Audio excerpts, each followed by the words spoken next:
I will show you how to change email address on Facebook. The first step is to open your browser, then type Facebook. Log into your Facebook, go to the top right, click Settings and Privacy. Go to Settings. Click this Meta. Go to Personal Details. Then click Contact Info.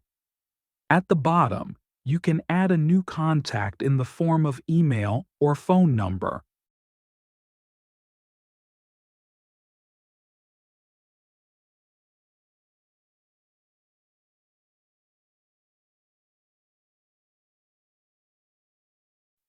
After that, you have to verify your new email.